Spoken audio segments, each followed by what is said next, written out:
Hello friends, ಎಲ್ರಿಗೂ ನಮಸ್ಕಾರ. ಮನೆ ಅಡಿಗೆಗೆ ಸ್ವಾಗತ. ಬನ್ನಿ, ಇವತ್ತಿನ ವಿಡಿಯೋದಲ್ಲೊಂದು ತುಂಬ ರುಚಿಯಾಗಿರುವ, ಶಿವನಿಗೂ ಪ್ರಿಯವಾಗಿರುವಂತಹ ಅಕ್ಕಿ ತಂಬಿಟ್ಟನ್ನ ಮಾಡೋದನ್ನ ತಿಳಿಸ್ಕೊಡ್ತಾ ಇದ್ದೀವಿ. ಹೊಸಬ್ರು ಯಾರೇ ನಮ್ಮ ಚಾನಲ್ ನೋಡ್ತಿದ್ರು, ನಮ್ಮ ಚಾನಲ್ಲು ಕೂಡ ಸಬ್ಸ್ಕ್ರೈಬ್ ಮಾಡ್ಕೊಳ್ಳಿ. ಬನ್ನಿ, ಈಗ ಮಾಡುವ ವಿಧಾನ ಹೇಗೆ ಅಂತ ತಿಳ್ಕೊಳ್ಳೋಣ.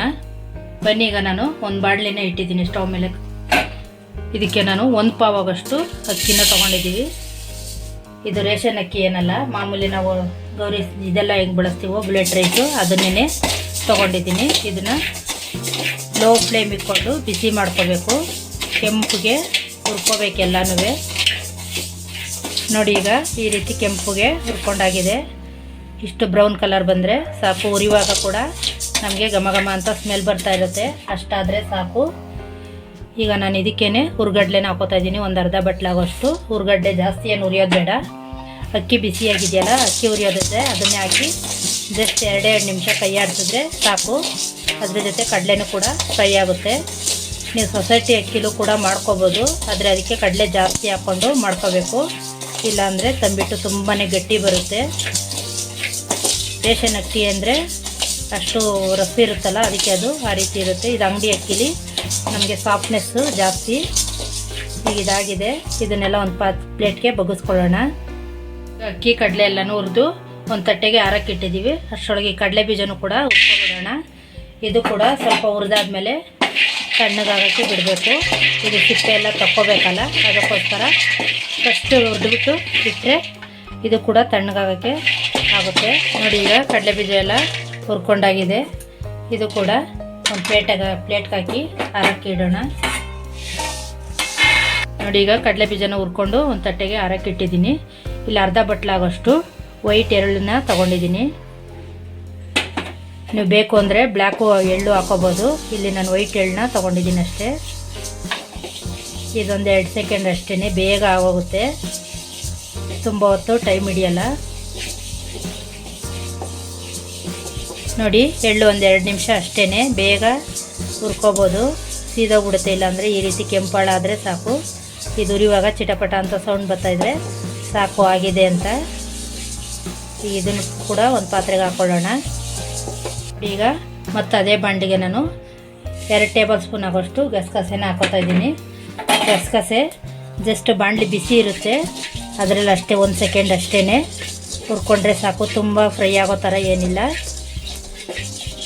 ಅದಾಗಲೇ ಫ್ರೈ ಆಗಿ ಬಾಣಲಿ ಬಿಸಿಗೇನೆ ಕೂಡ ತುಂಬ ಫ್ರೈ ಆಗೋಗುತ್ತೆ. ಸಾಕು, ಇಷ್ಟ ಆದರೆ ಇದನ್ನು ಕೂಡ ತಕ್ಕೊಳ್ಳೋಣ. ನೋಡಿ, ಈಗ ನಾನು ಒಂದು ಪಾತ್ರೆ ಇಟ್ಕೊಂಡಿದ್ದೀನಿ. ಅದಕ್ಕೆ ಇಲ್ಲಿ 1 ಉಂಡೆ ಆಗೋಷ್ಟು ಬೆಲ್ಲ ತೊಗೊಂಡಿದ್ದೀನಿ ನಾನು. ಬೆಲ್ಲದ ಪಾಕ ಸ್ವಲ್ಪ ಜಾಸ್ತಿನೇ ಮಾಡ್ಕೊಳ್ಳಿ, ಏನು ವೇಸ್ಟ್ ಆಗೋಲ್ಲ. ಇದ್ದರೆ ಬೇಕಾದ್ರೆ ಪಾಯಸಕ್ಕೆ ಅಂಥವಕ್ಕೆಲ್ಲ ಹಾಕ್ಕೋಬೋದು ಮಿಕ್ಕಿದ್ರೆ. ಈಗ ಇದನ್ನು ನಾನು ಬೆಲ್ಲನೂ ಹಾಕ್ಕೊಂಡು ಒಂದು ಅರ್ಧ ಲೋಟದಷ್ಟು ನೀರೇ ಹಾಕೋತಾ ಇದ್ದೀನಿ. ತಣ್ಣೀರು ಹಾಕೋಬೇಕು, ಬಿಸಿನೀರು ಅಂತ ಏನಿಲ್ಲ, ಜಸ್ಟ್ ಬೆಲ್ಲ ಕರಗಿಸಿದ್ರೆ ಸಾಕು. ಈಗ ಬೆಲ್ಲ ಕೂಡ ಕರಗಿದೆ. ಇದು ಪಾಕ ಏನು ಬರೋದು ಬೇಡ, ಜಸ್ಟ್ ಕರಗಿದ್ರೆ ಸಾಕು. ಪಾಕ ಎಲ್ಲ ಮಾಡ್ಕೋತೀವಿ ಅಂದರೆ ತಮಟ ತುಂಬಾ ಗಟ್ಟಿಯಾಗ್ಬಿಡುತ್ತೆ ತಂಬಿಟ್ಟು, ಅದಕ್ಕೆ ಕರಗಿಸ್ಕೊಂಡ್ರೆ ಸಾಕು.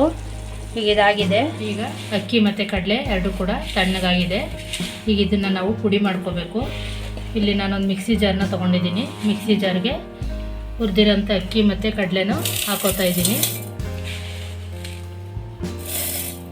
ಇದು ತುಂಬ ನುಣ್ಣಗೆ ನೈಸು ಪುಡಿ ಮಾಡ್ಕೋಬೇಕು. ಬಾಯಿಗೆ ಸಿಗೋ ಥರ ಎಲ್ಲ ಮಾಡ್ಕೊಳಕ್ಕೆ ಹೋಗ್ಬಾರ್ದು. ಈಗ ನೈಸಿಗೆ ಪುಡಿ ಮಾಡ್ಕೊಂಡಿದ್ದೀನಿ. ನೋಡಿ, ತುಂಬ ನೈಸು ಬಂದಿದೆ. ಈ ರೀತಿ ಆಗಿರಬೇಕು. ತುಂಬ ಅಕ್ಕಿ ದಪ್ಪ ಆ ಥರ ಎಲ್ಲ ಮಾಡಿಕೊಂಡ್ರೆ ತಿನ್ನುವಾಗೂ ಕೂಡ ನಮಗೆ ಅದೇ ಥರ ಸಿಗುತ್ತೆ. ಈ ರೀತಿ ನೈಸಾಗಿ ಮಾಡ್ಕೋಬೇಕು. ಈಗ ನಾನು ಅದೇ ಬಾಣಲಿಗೆ ಹಾಕೋತಾ ಇದ್ದೀನಿ ಎಲ್ಲನೂ, ಕಲಸೋಕ್ಕೆ ಈಸಿ ಆಗಲಿ ಅಂತ.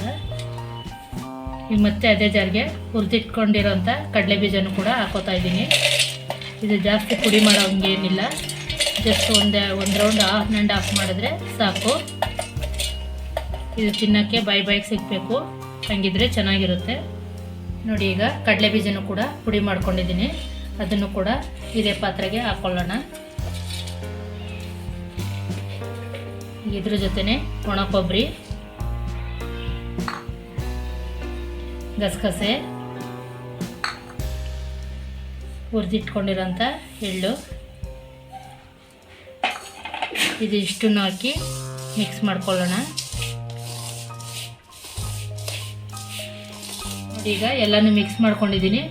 3 ಏಲಕ್ಕಿ ಕಾಯಿನ ಪುಡಿ ಮಾಡಿ ತೊಗೊಂಡಿದ್ದೀನಿ, ಅದನ್ನು ಕೂಡ ಹಾಕೋತಾ ಇದ್ದೀನಿ. ಕೊಬ್ಬರಿ ನಿಮ್ಗೆ ಇಷ್ಟ ಎಷ್ಟು ಬೇಕಾದ್ರೆ ಹಾಕೋಬೋದು, ಜಾಸ್ತಿ ಬೇಕಾದ್ರೆ ಹಾಕೋಬೋದು, ಕಡಿಮೆ ಬೇಕಾದ್ರೆ ಹಾಕೋಬೋದು. ನಾನಿಲ್ಲಿ 1 ಬೌಲ್ ಆಗೋಷ್ಟು ಹಾಕಿದ್ದೀನಿ. ಈ ಕಡೆ ಬೆಲ್ಲನೂ ಕೂಡ ಕರಗಿದೆ, ಬೆಲ್ಲ ಸ್ವಲ್ಪ ಬಿಸಿ ಇರುವಾಗಲೇ ಹಾಕ್ಕೊಳ್ಳಿ. ತುಂಬ ತಣ್ಣಗೆಲ್ಲ ಮಾಡಿಕೊಂಡು ಹಾಕೊಳ್ಳೋಕೆ ಹೋಗಬೇಡಿ. ನೋಡಿ ಸ್ವಲ್ಪನೇ ಹಾಕ್ಕೊಳ್ಳಿ. ಒಟ್ಟಿಗೆ ಹಾಕ್ಕೊಂಡ್ರೆ ಜಾಸ್ತಿ ಆಗ್ಬಿಡುತ್ತೆ.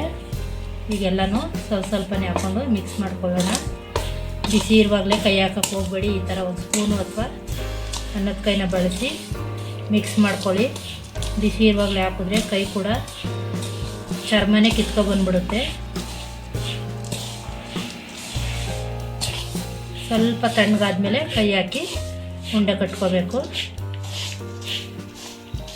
ಈಗ ಅನ್ನದ ಕೈಲಿ ಎಲ್ಲನೂ ಮಿಕ್ಸ್ ಮಾಡ್ಕೊಂಡಿದ್ದೀನಿ. ಈ ರೀತಿ ಇನ್ನೊಂದು ಸಲ ಪಾಕ ಆರಿದೆಯಲ್ಲ, ಈಗ ಇನ್ನೊಂದು ಸಲ ಚೆನ್ನಾಗಿ ಕೈಲಿ ಮಿಕ್ಸ್ ಮಾಡ್ಕೋಬೇಕು.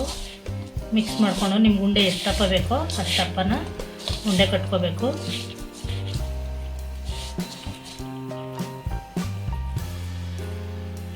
ಇದು ನೋಡೋಕ್ಕೆ ಈ ರೀತಿ ಮೆತ್ತಗಿರುತ್ತೆ ಅಷ್ಟೇ. ಸ್ವಲ್ಪ ತಣ್ಣಗಾದರೆ ಉಂಡೆ ತುಂಬಾ ಚೆನ್ನಾಗಿ ಬರುತ್ತೆ, ಗಟ್ಟಿಯಾಗುತ್ತೆ. ಬಿಸಿ ಇರೋದ್ರಿಂದ ನಮಗೆ ಉಂಡೆ ಈ ರೀತಿ ಬರುತ್ತೆ. ಈ ಥರ ಒಂದೊಂದೇ ಉಂಡೆ ಮಾಡಿ ಸೈಡಿಗೆ ಇಟ್ಕೋಬೇಕು.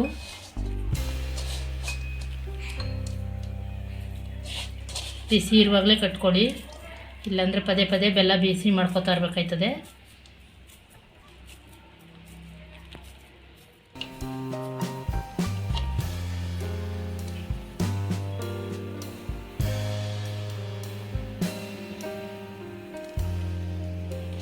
ಬನ್ನಿ ಫ್ರೆಂಡ್, ಶಿವನಿಗೆ ಪ್ರಿಯವಾಗಿರುವಂತಹ ಅಕ್ಕಿ ತಂಬಿಟ್ಟು ರೆಡಿಯಾಗಿದೆ. ಇದು ಬಿಲ್ವ ಪತ್ರೆ ಅಥವಾ ತುಂಬೆ ಹೂವಿನ ಜೊತೆಗೆ ಹಬ್ಬದ ದಿನ ನೈವೇದ್ಯಕ್ಕೆ ಇಟ್ಟರೆ ಶಿವನು ಕೂಡ ನಮ್ಮ ಈ ತಂಬಿಟ್ಟನ್ನ ಒಪ್ಪಿಸ್ಕೊತಾನೆ. ಪ್ರಸಾದವಾಗಿ ಇದನ್ನು ನಾವು ಮಾಡಿಡ್ಬೋದು. ಈ ರೆಸಿಪಿ ನಿಮ್ಗೆ ಇಷ್ಟ ಆಗಿದರೆ ಹಾಗೆ ಒಂದು ಲೈಕ್ ಮಾಡಿ, ಶೇರ್ ಮಾಡಿ.